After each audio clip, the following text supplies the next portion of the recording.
Okay,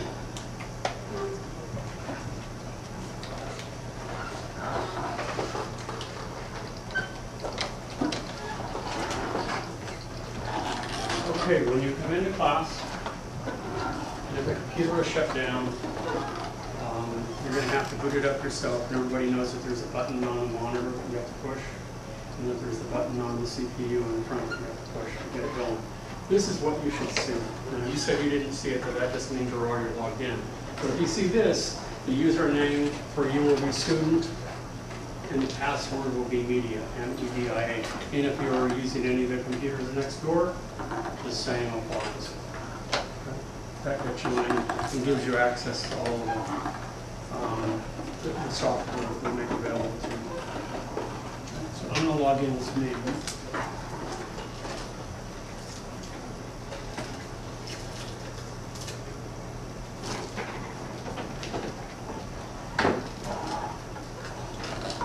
And at the bottom, in the dock down here, is typically where there's a number of applications that are available. To log on to the internet, I'm just going to use Safari here. That's Apple's browser. I presume most of you are PC users. How many are PC users? Well, we're in the Mac world here. So Safari, if you don't use it at home, is Apple's browser, and it works pretty well. We can also use, if you like, you'll see oftentimes, it depends on the computer, Internet Explorer is loaded, and also Firefox. Firefox is really my browser of choice, but for this class it really doesn't matter. And where I want everyone to go will be here on the blog, kmart66.com.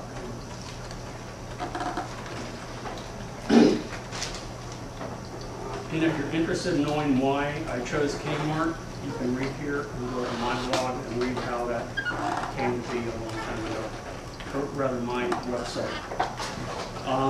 The blog that I have here, you'll notice to the left, and we'll watch this little video later. From time to time, I try to post during the semester at least one little article a week. And they're generally meant to be inspirational, like this one by Les Aguirre, Arcus. And when we watch it, you'll see it's new technological advances in imaging and that sort of thing. Some others might be instructional. For example, there's a lecture that I posted and an article that I wrote down here on typography.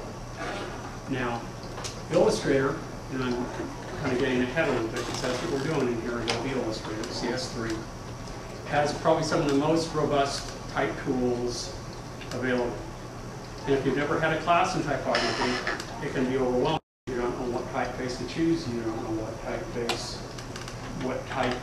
how type is measured, how to use type. And so I wrote a little article here and made available to you a video that shows you some wonderful design uses of type. And there's also a lecture that I give, and it will be available too, on typography basics. How type is named, how it's organized. If you wonder what a serif typeface is versus sans serif versus whatever else, what all those things mean, all the terminology. So that's what I use this blog for. You will be going here on a regular basis, and I'll explain why in a minute. And before I do, what I want all of you to do is to subscribe to it so that when you do post a new article, you will be notified by email. And every week, I will want you to go to the blog at least one time a week to look at this week in class. So to subscribe to it, where you see it says enter your email address. Is there anyone who doesn't have an email address? Everyone does? Okay. So go ahead and enter your email address and then click on the button to subscribe. And yeah, if you want to share with someone or do it later, that's fine. But it's important that you do it so that when I do post things, you are notified. Because it's easy to forget. Okay?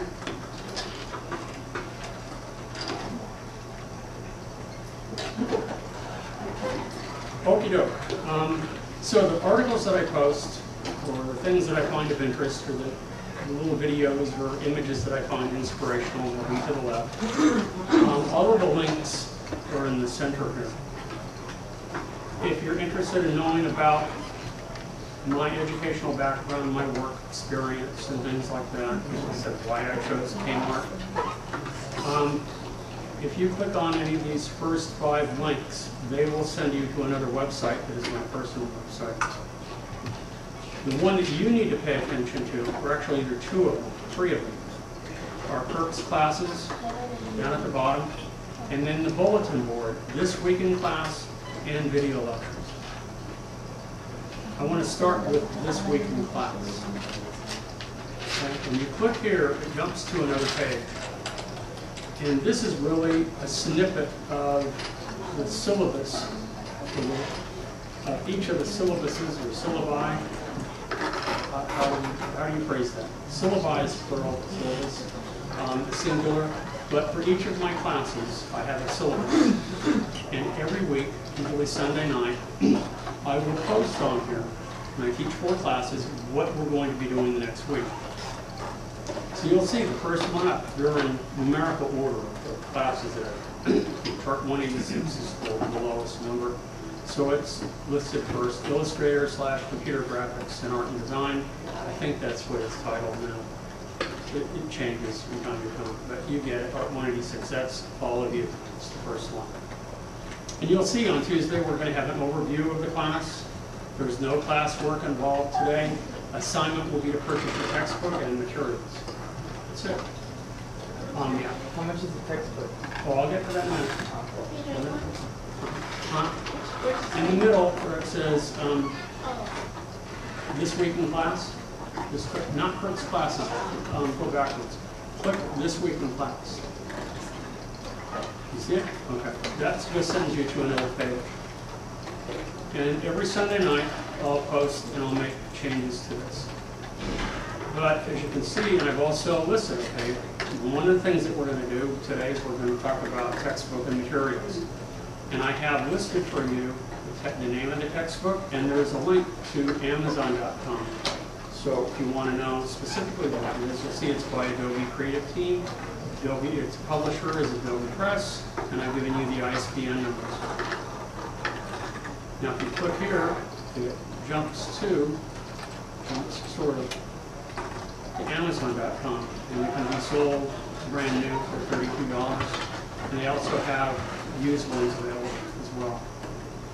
And buying used ones is not a bad way to go. I have purchased used books from Amazon.com, and they're really not used. They're just, sometimes they get dinged in the storeroom or something, and they're sold as used books.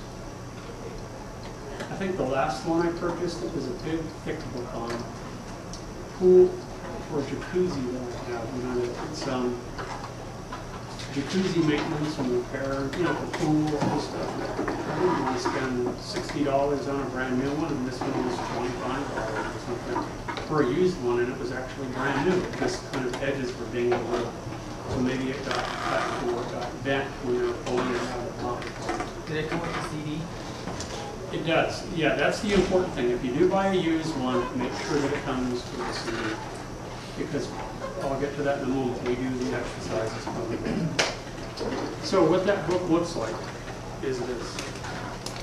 There are probably better books on the market right now, but for right now, I'm going to use this, and I will introduce new books to you as well. Because for what this book is lacking or wanting, I will try very hard to make up for it. But it's a good all-around book, I think. Some of my peers think we should change, and I don't disagree, but I'm not sure that there is a perfect textbook. Okay, so it's Adobe Illustrator CS3, classroom and book. It's by Adobe Press.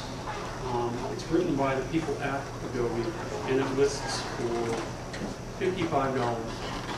So it's not cheap. If you buy it from the bookstore, they're going to charge you $55. If you buy it from Amazon, it's considerably cheaper. If you buy it from Barnes and Noble, it will be cheaper. If you buy it from Borders Books and Music, just about any place else. So if you're on student aid, you get student assistance, and you have to buy from the bookstore, then that's the way it goes. But I don't recommend, if you have a choice and you do have time, you get it someplace else that's much cheaper. I'm sorry, you had a question? Are we going to newspaper Wildwood as well? I have it, and I do want to refer to it, because there are some pretty nifty features in it by Sharon Stoyer. If you can afford 2 books, that would be another one to get. Illustrator Wildwood by Sharon Stoyer. It's Illustrator Smith's book. But I'm sure most of you, as all of us, money is tight. It's probably why you're here. How many people were, I know you don't count because you were in the class yesterday. How many people were laid off and are here because you want retraining? Anybody? There's 2. Okay.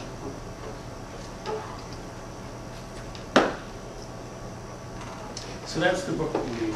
And we will do probably the first 12, 14 exercises from here, so almost 1 a week. And I typically start off the class by either demonstrating the exercise step by step or cover basic principles that are covered in the exercise. And if there's something that they don't mention that I think is important, or maybe demonstrate another way of doing it that I think is better, then I will do that. And then that may be it for the day, for my lecture, and then you go ahead and then you do the exercise. And when you're done, you show me, you don't print them out, you save them too, and I check them off. So this is the, and we'll talk about this more today too, this is the prescriptive approach to education. This is the cookbook approach, where you follow steps 1 through 10, or whatever. And just like cooking shows, or on the box, on the back of a brownies, if you're going to make brownies, they say these are the ingredients that you need, and they provide some of the ingredients. You supply a couple. Well, they usually supply all the ingredients, and you follow all the steps, and voila, when you're done, you have brownies, and it's pretty cool. But it's not very creative, is it? And it really doesn't demonstrate how well you know the program. So then, periodically, we will have assignments, which I'll show you examples of shortly, and show you, where I have the handouts posted, and I'll explain which ones we're going to do.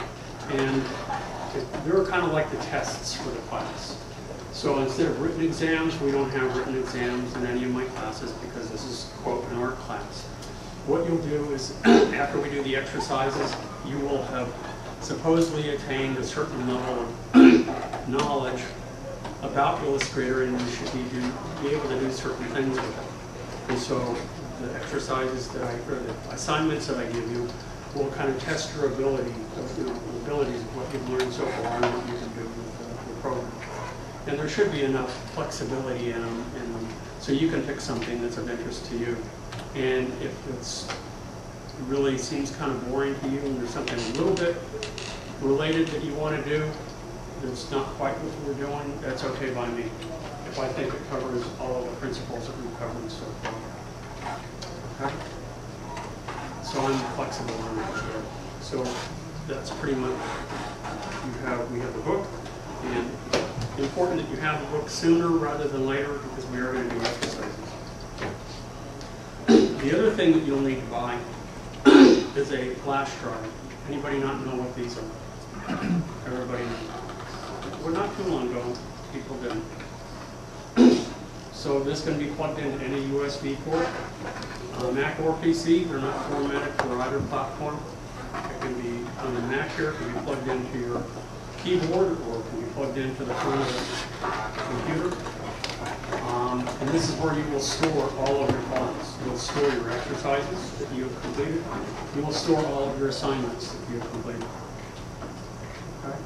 And what you will also need to do, and this is where your $10 goes for your lab fees, is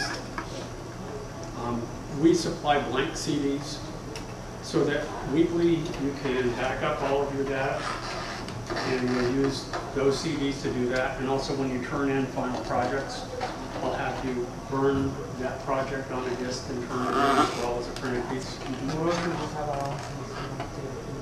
Then you can burn it. It's up to you. It's because I've seen any number of times that these have failed, and people, you know, I don't insist that you have me check off your exercises the day that you complete them. You have until the end of the semester for me to check them off. But what if midway through the semester this fails and you lose everything that you've done, and I haven't checked it, and you haven't backed it up?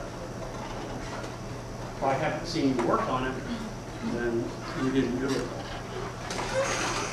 So it depends on what you feel you can lose.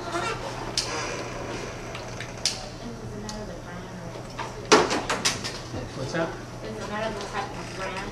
No, it doesn't matter the brand, it doesn't matter the size. Whatever brand you choose is fine. SanDisk, it doesn't matter.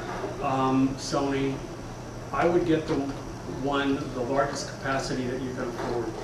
These days, it's a gigabyte, could easily be $10, $12, something like that. They're not that expensive anymore. It's when you get into 2, 3 gigabytes and higher that they get kind of pricey. Yep, anything with a USB port.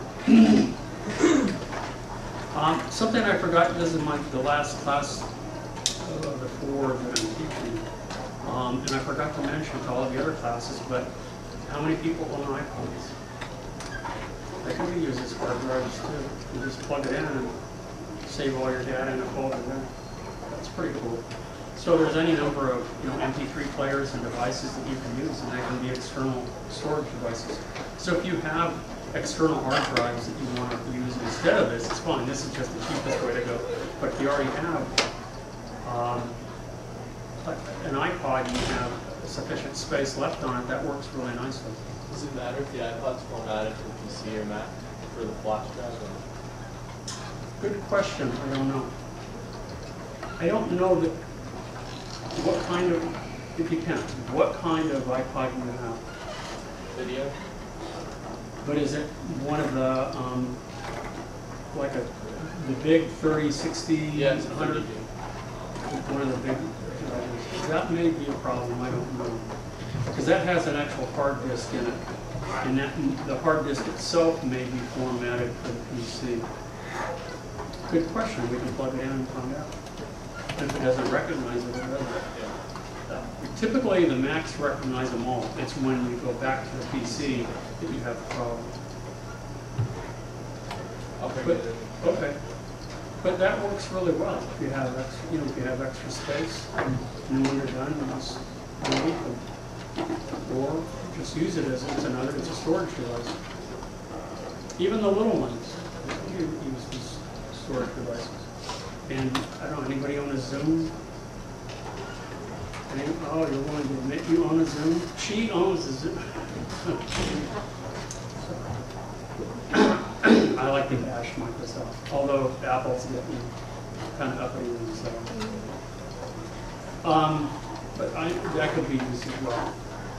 And there's a lot of free space on there already, so that would work pretty nice.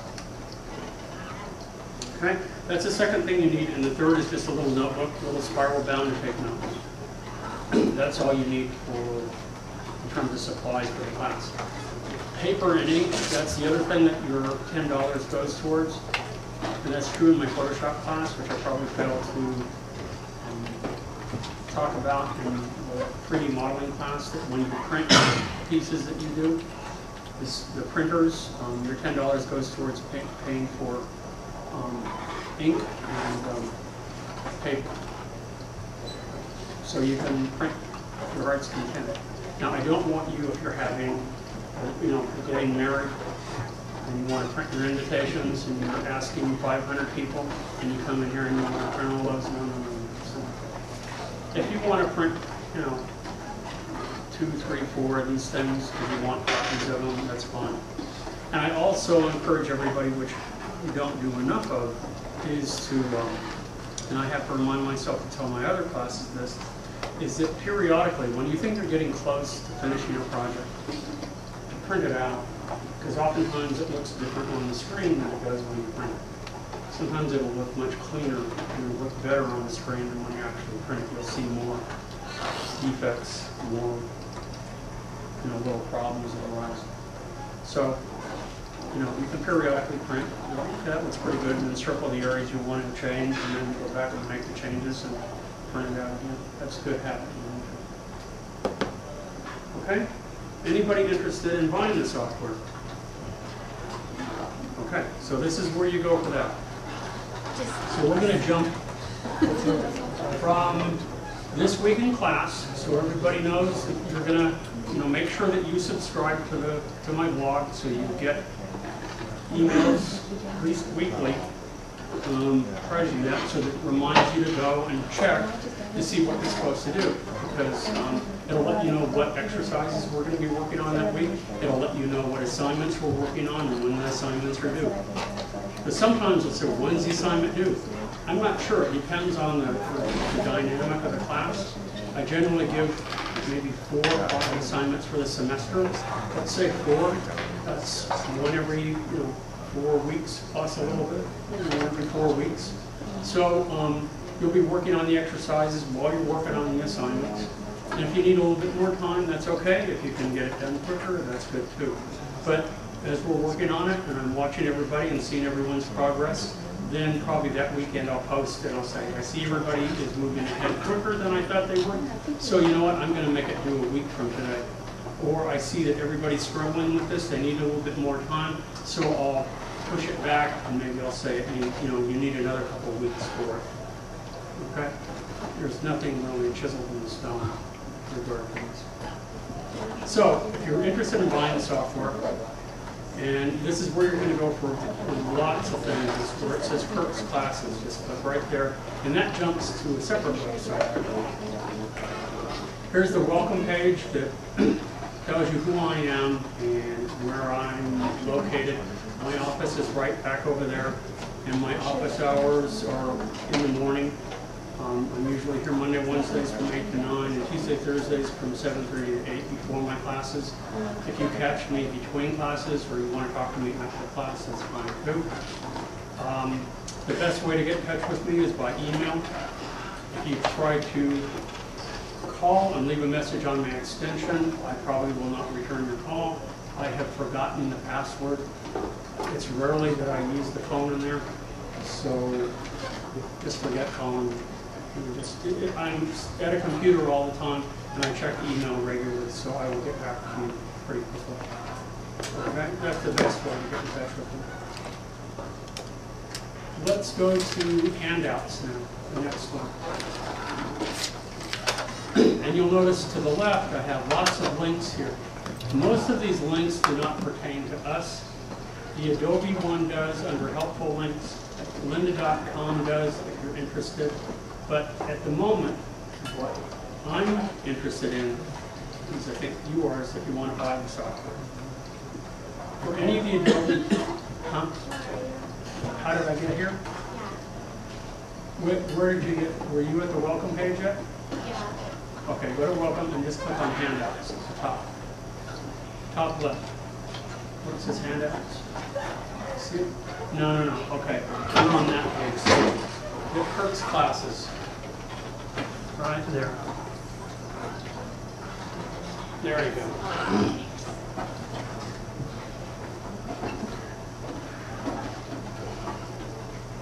And then once you get here, click on handouts. There are 3 helpful links here where you can buy books and you can buy software at pretty reasonable prices.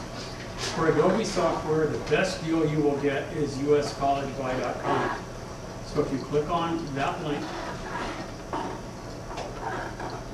it takes to computer land of Silicon Valley, and they have set up some deal. I don't know how it's done with the community colleges as well as some of the state colleges and universities. And if you click right here where it says, click here over to the left, Adobe Student License Program, the best deals are the ones at the top, for either the PC, the Windows, or the Mac. It's the CS3 Design Premium Suite for $314.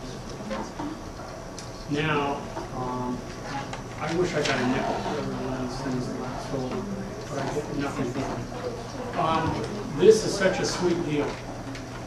I know you're probably, even if you're not interested in web design, if you're not interested in desktop publishing, I'm sure you'll want to use Photoshop at some point in time. If you're interested in Illustrator, you're going to want to use Photoshop. Well, the two of those programs individually are going to cost more than $314. But if you buy this suite of programs, you get InDesign, which is Adobe's desktop publishing program. Excellent, excellent program. Photoshop CS3 Extended, Illustrator CS3, Adobe Acrobat Professional, so you can make your own PDF files and do whatever presentations that you want with Acrobat.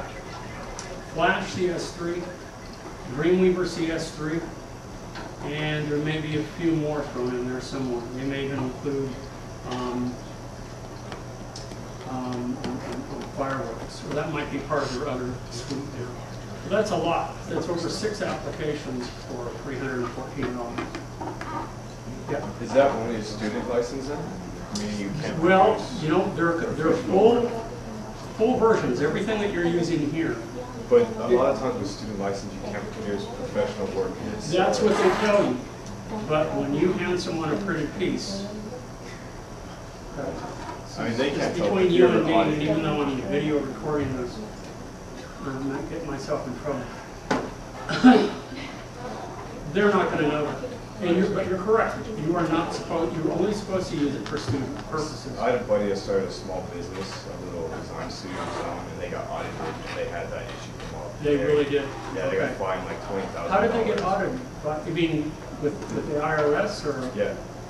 I don't know the exact ramifications why. I don't know if they were paying taxes. Yeah, you can. Oh well, that's a different animal. You Yeah. get. But when they found the student licenses, they still fined them for that as well.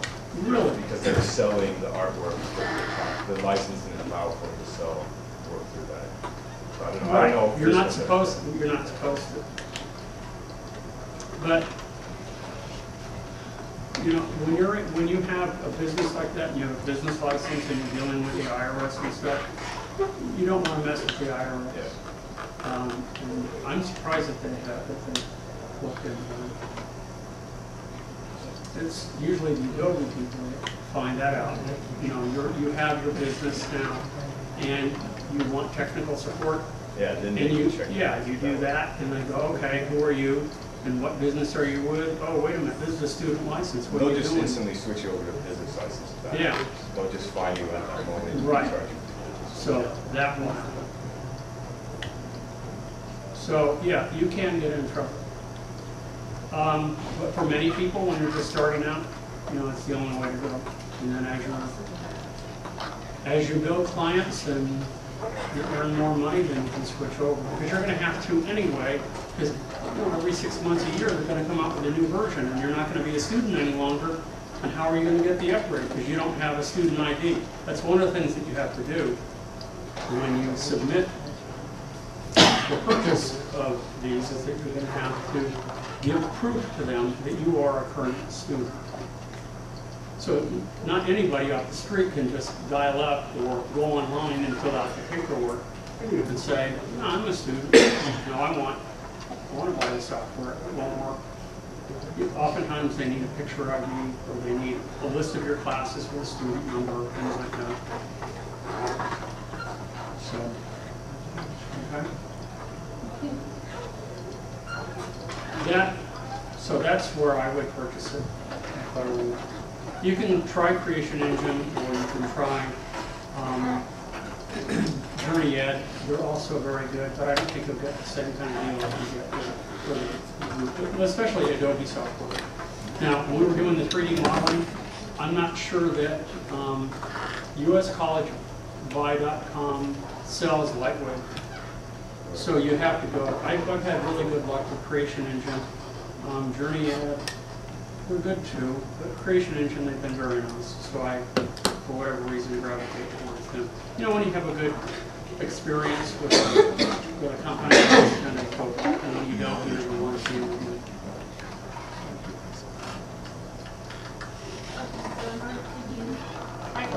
Go ahead.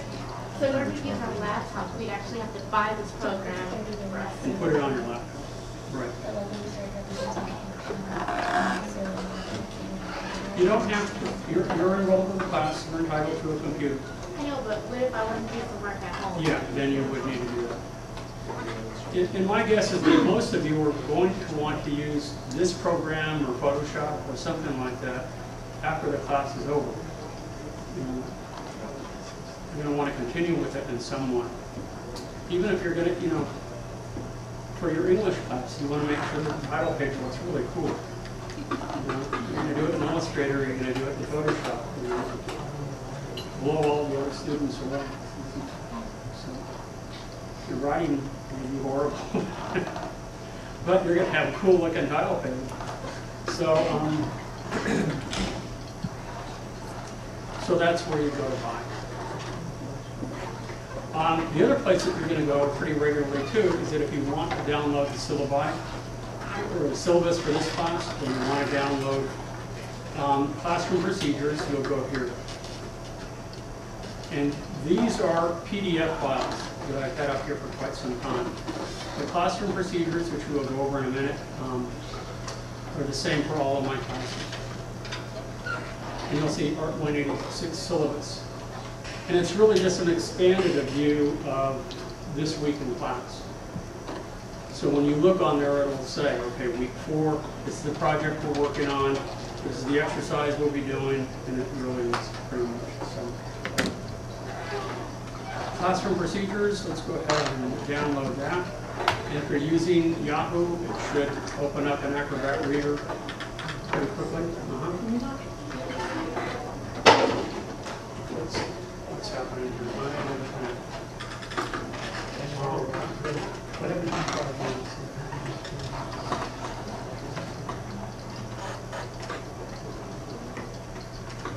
Okay, go ahead and put mine in and see the server here is wrong. You're getting that too?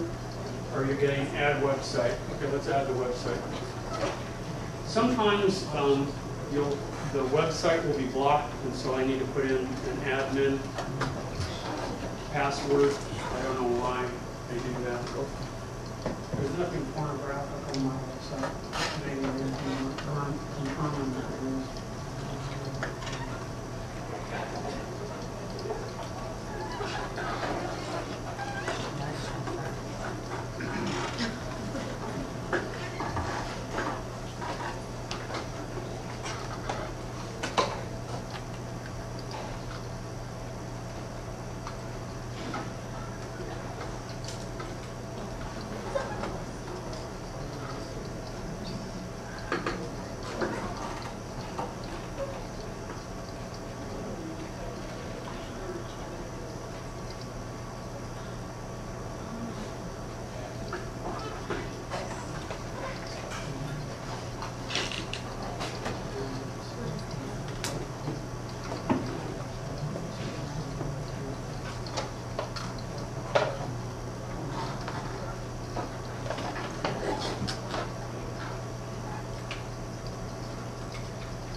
You're getting the same thing. Okay, just watch.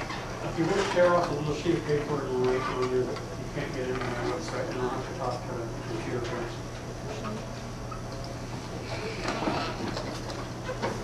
So in classroom procedures, this is when we talk about the rules for the classroom and my grading and that sort of thing. Where is that under? Back here, when you click on grading and syllabi, you click here, you'll see it says classroom procedures. Click on that download button. See where my mouse is? Click on there, and then you should pop up. Or is it not letting it download? Or is it not downloading? It's not downloading. What browser are you using? If you use Safari, there shouldn't be any problems. We're using. She's using Camino or yeah, Firefox sometimes will be a problem. Okay, so we'll open with. Yeah, we'll just open this up and expand. That's fine. You're over here is where we are. Let's go over here. See, now I gotta type that in.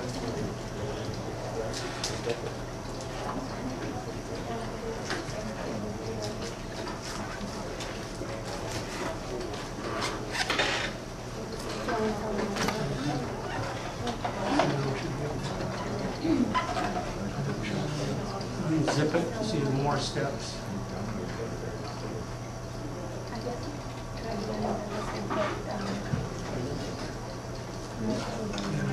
Here on that file. This takes a little more work to do.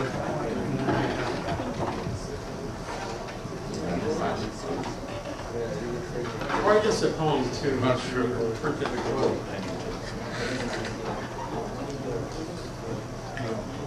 Okie doke.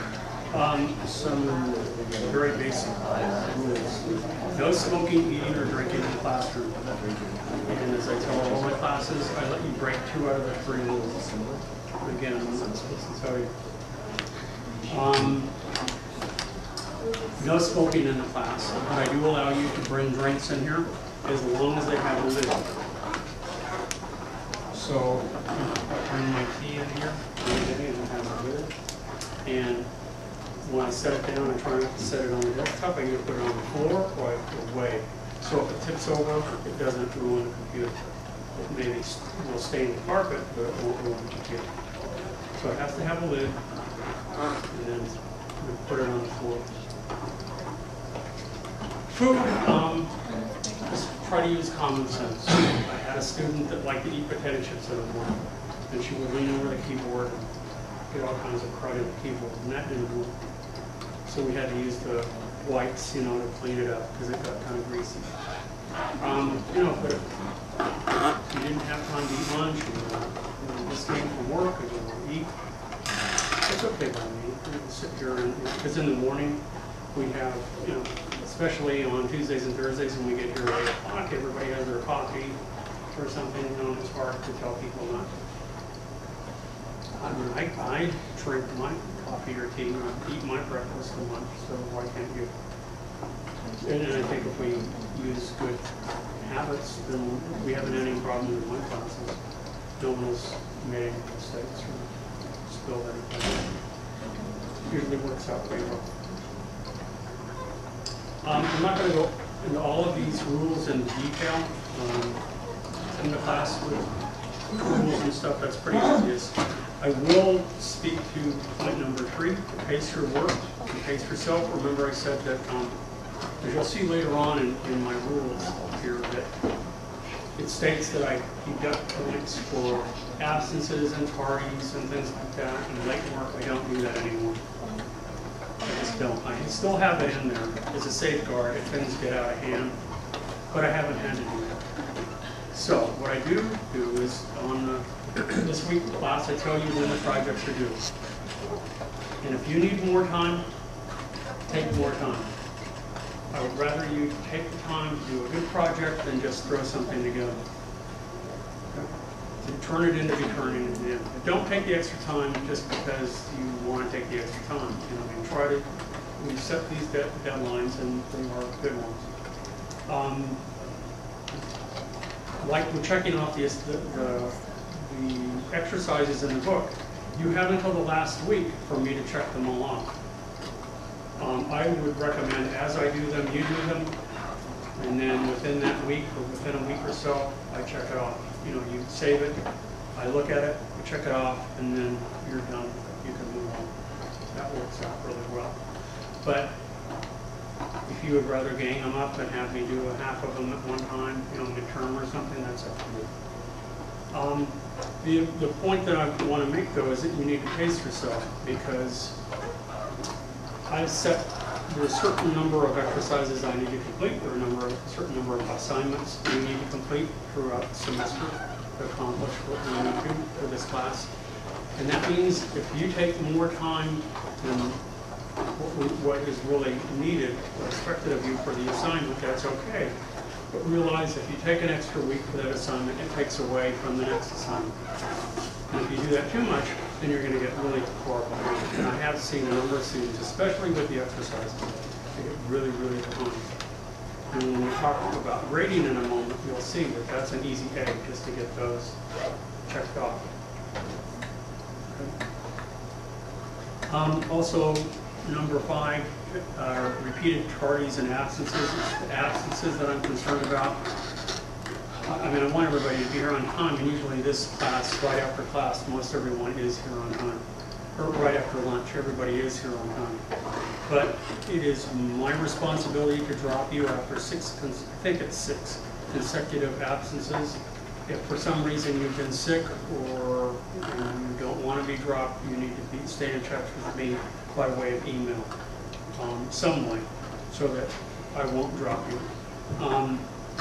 If you don't have time to drop yourself, then shoot me an email real quick and just say, I won't be able to finish the class, please take care of it, and I will. Okay? Rather than wait until the end of the semester and then I'm supposed to figure out whether or not you're still in the class or not. Number 7, cell phone etiquette. Again, outside you're going to see all kinds of signs that say no cell phones, right? And here it's okay to have your cell phone. Only rules that I ask you to adopt are that you put it on vibrate, and then when you answer the phone, you just get up. Don't ask permission, just get up, walk out, go over there where it says exit, talk. You know, finish your conversation, and when you're done, come back and sit down, and that's it. It's, cell phones are just part of our culture now, part of the way the world works, and to ban them, that doesn't make any sense. I think it's worked out pretty well in my classes. Number 8, actually related to pacing yourself. If you are having a problem with the concept that we've covered, if you're having a problem with a particular project, please let me know. See me during my office hours in the morning. Talk to me before class or after class. I'll stay and we'll sit down and we'll work it out. Don't wait and you leave early because you're frustrated. It can easily, most of the time, be taken care of, and we can work on it and get everything squared away so that you are able to stay up with all of the work and feel confident about what you're doing. Okay? Let's see. That's enough. Grading policy. The grades that I give are project-based.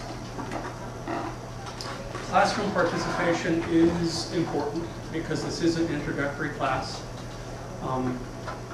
By me seeing you in class working affects how I grade you. If I see that you're working hard and maybe you're struggling with a project and it doesn't come out quite the way you had hoped, by seeing you work hard can only benefit your grade goals. If grades are important to you, if you don't care about grades, then it's okay. If you'd rather work at home after my lectures, that's okay with me too. But then realize that when you turn in the project, I grade the work based on what I see. I will give you in each of the assignments parameters to follow. I'll look at the project and based on how well you will follow those parameters and how well executed it is based on professional, local professional standards, I'll look at it and I'll say, looks great because it meets all the criteria, or it falls short. And that's it. And I can't factor in how hard you work. I don't know whether you work 10 minutes or 10 hours on it because you have to work someplace else. So that's what classroom participation boils down to when it pertains to grading. Does that make sense? Each of the projects that we work on are weighted equally. And I said there's probably at least 4 projects. And you'll see in a minute that each of them are worth 10 points each. The exercises, and there are about 14 of them, are also worth 10 points in total. So when you do each of these, that's equivalent to 1 project. So by not doing them, or not doing all of them, it will hurt your grade significantly. If you do them, and you get them all checked off, it can only help your grade. Also, if at any time you're not happy with your grade, you have until the end of the semester to redo the project or to revise the project for a regrade. And I usually hand it back with a little slip of paper that gives you a few little cryptic notes, and maybe you can read them and maybe you can't, and we'll talk about it. And then if you want to revise it and you want to improve it, you can, and then resubmit it and get a better grade. Don't worry, as I talked about late projects, I don't encourage you to turn in work late, but if you really need the extra time, then take the extra time. My grading policy, as I said, is point-based, it's project-based, 10 points, and this is how it works. 10 is an A, 0 equals an F. If you get a 7 on a project, that's not a C, it is a solid B. Okay. Even if you get a 6, that's not a D, it's a B minus. So that's how each of the points are weighted. And as I said, don't pay attention to the absences and parties, I will not deduct. But as I said, it will in the long run. I guess it's my dad used to say, if I give you enough rope, you'll just hang yourself. And that typically is what happens. If I say it can be late, it can be late, it can be late, and everybody walks away and says that's good, that's good, that's good, and they take their time, and then they look at the calendar and they run out of time, and they don't have time to finish it. And they don't have projects to turn in, and then I didn't finish it, I didn't do it, I don't have anything to show for my work. Well, then I do have to assign a grade, and you don't get any grade, which kind of hurts you. Any questions so far? Classroom procedures, my grading policy, where to go. Also, one thing that I didn't show you, because I did record them during the summer.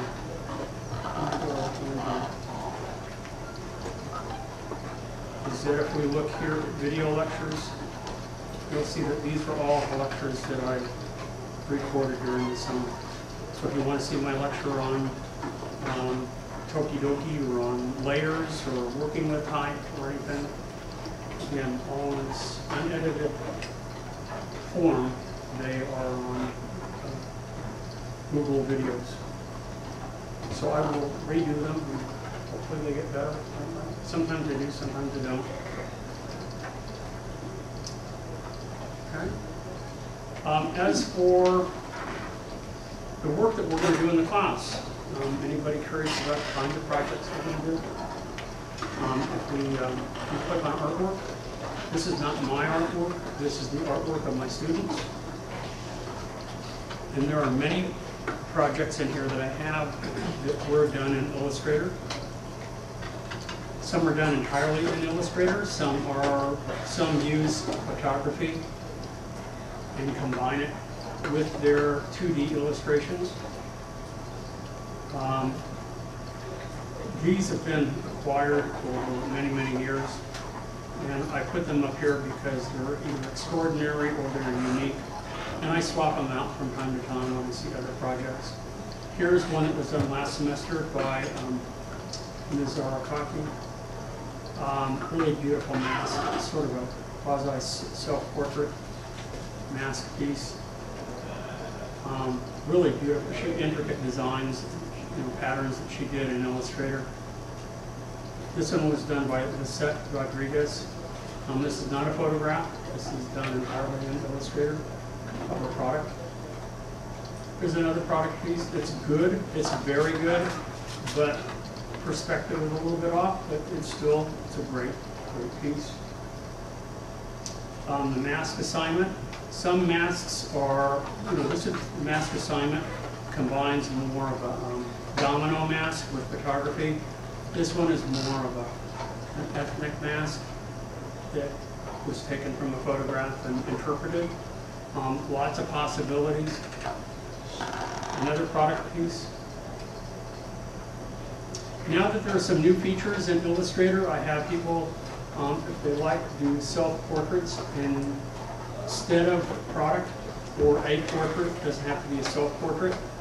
There's a great auto trace feature, so you can start with a photograph and you can have it auto trace it and turn it into vector graphics, which is what Illustrator is, and we'll talk about that on another day. I thought this is really beautifully done. It's clear it was taken from photographic imagery but interpreted really beautifully and illustrated really, really nice. The patterns in the shirt and the simplified definition of his form and his face and his arms and stuff is really exquisite. And then the use of type is really nice as well. We also do something I call an experimental piece. I get more and more of these now, so it's not so experimental. But it's combining photography with illustrations done in Illustrator, and we can get some really dynamite results. Really, really beautiful stuff. More masks, some based on pretty traditional stuff, some totally illustrative, using different tools, some a little bit more complex. This is a product that was done in here, done entirely in Illustrator, and this guy just blew me away. Really, really nice. Am I expecting this from everybody? No. He just did it dynamite job. Really, really nice.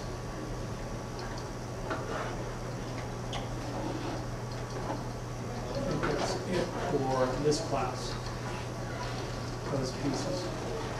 So we start off by we do a series of exercises. Then you get to the stage where you should be able to use something called a pen tool, which used to be at the core of Illustrator. It was the heart of it.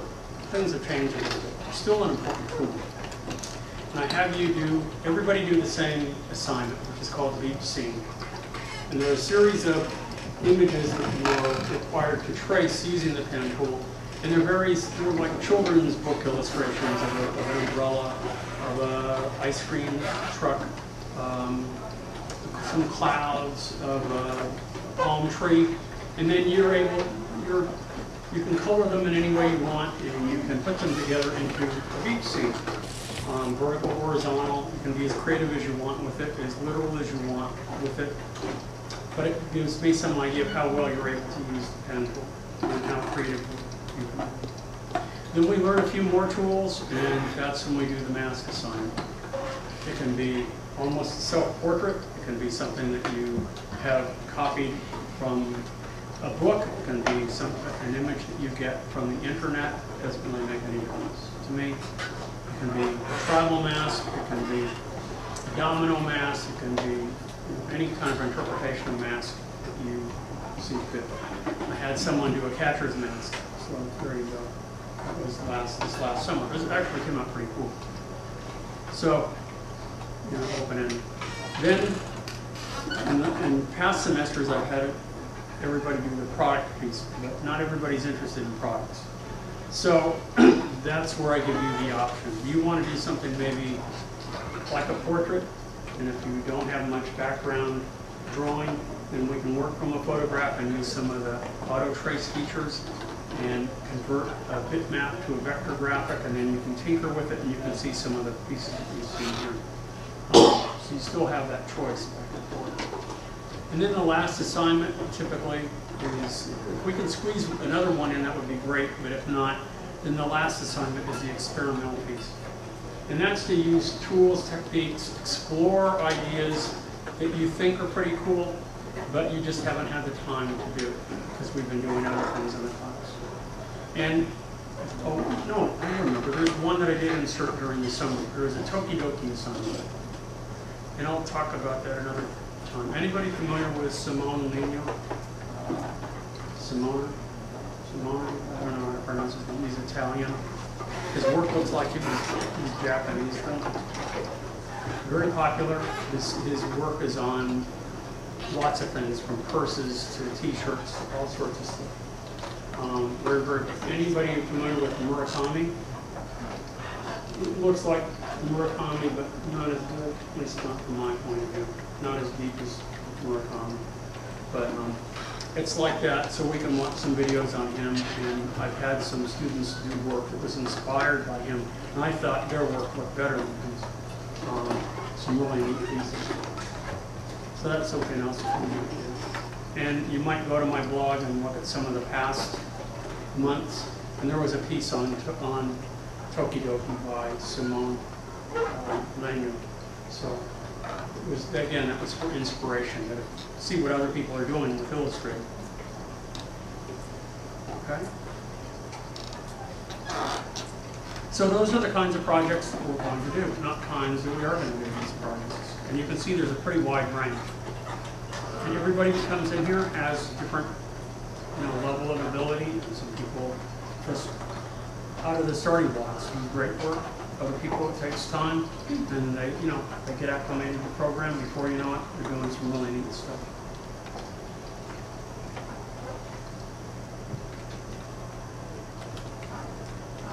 My goal in here eventually is to do live broadcasts, but I've had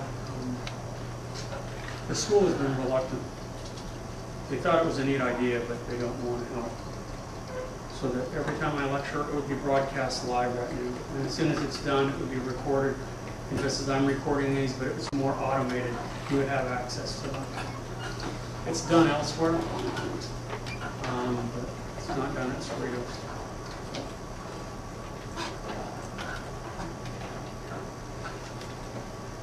Any questions so far? I've got a few other things that I want to show you, but I don't know if they necessarily need to be tape recorded at the moment. Excuse me, so if we don't have the software and we'd like to work on the project outside of class time, where can we go? Oh, there is the fellow that spoke earlier, John Doyle. He has the lab class on Tuesdays and Thursdays that precedes this class. It's from 11 to 12 until 12:30.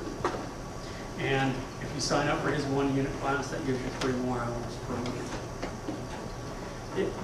As the semester progresses and as my classes thin out, if you want to come into any of those classes, morning or afternoon, and work, you're welcome to. I can't say that for other people's classes, but you're welcome to. The lab for syllabus for the Oh, wait. Go ahead. the instructor for the lab class gave me a syllabus, but then it had all these projects on it also. Do we have to do projects for him? No. For the lab class, you don't have to do any projects. He has you do some other things just to make it interesting, but it's nothing to be worried about. If you sign in at 11 o'clock and say, hey, John, I'm going to go have lunch, and he says, fine, he checks you off and you go have lunch. And then another day, because maybe a project in here is due soon, and you need the extra time, and you work in here, then that's all. It's just that to give you extra time on the computer. Let's see if I'm about ready to run out of tape. So that's really all I wanted to record anyway. But I have some other things that I want to share with you.